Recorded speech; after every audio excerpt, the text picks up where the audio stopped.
তো হ্যালো বন্ধুরা, welcome back to my channel. আমি বর্ণালী। তো দেখো বন্ধুরা, আজকে রান্না হবে কলমি শাক ও সজনে শাক ভাজা।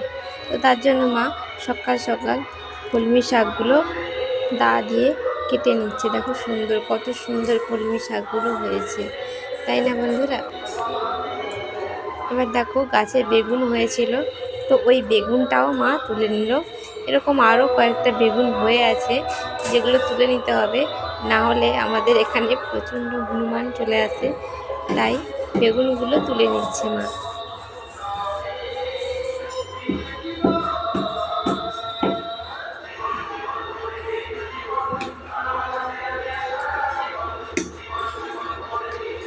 তাহলে বন্ধুরা, এবার শাকগুলোকে, ওই বড় ডাঁটাগুলোকে তুলে নিয়ে দেখে নিতে হবে যে ওটা পেছনে কোনো পোকামাকড় আছে কি না। ঠিক আছে, ভালো করে বেছে কেটে ধুয়ে নিয়ে কড়াইতে একটু তেল গরম হতে কিছুটা সময় রেখে দিতে হবে।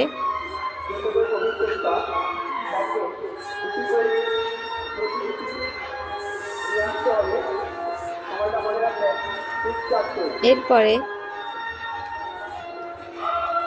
একে একে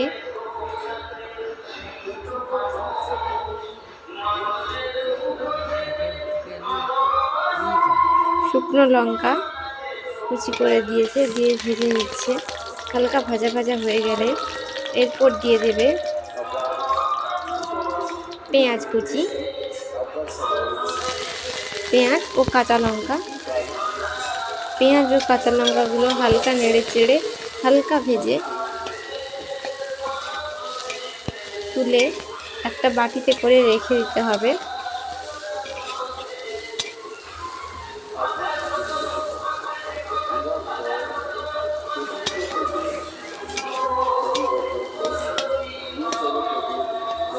তো বন্ধুরা, এটা যেহেতু লোহার কড়াতে হচ্ছে, তাই এতে কিন্তু খুব কমই তেল লাগে, এবং লোহার কড়াতে রান্না করাটা কিন্তু স্বাস্থ্যের পক্ষে খুবই উপকার।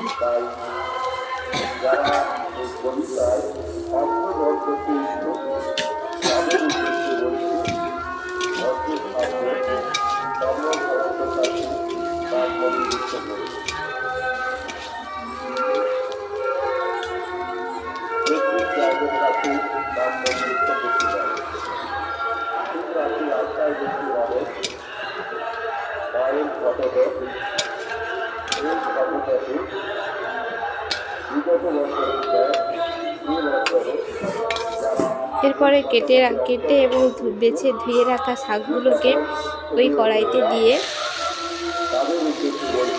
কিছুক্ষণ নাড়াচাড়া করার পরে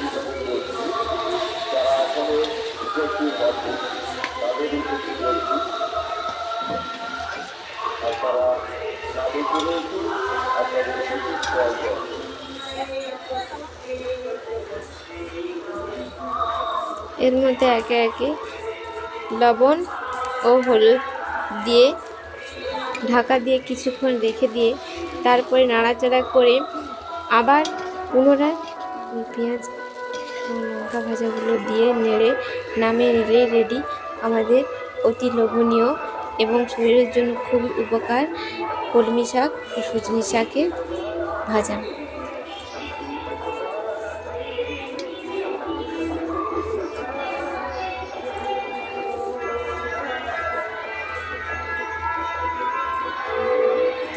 তোমরা যারা বাইরে থেকে আমার ভিডিও দেখছো, তোমরা নিশ্চয়ই এই খাবারগুলো, গ্রামের এই খাবারগুলো খুবই মিস করো। আমি জানি, আমারও অনেক আত্মীয় আছে যারা বাইরে কাজের জন্য বাইরে থাকে।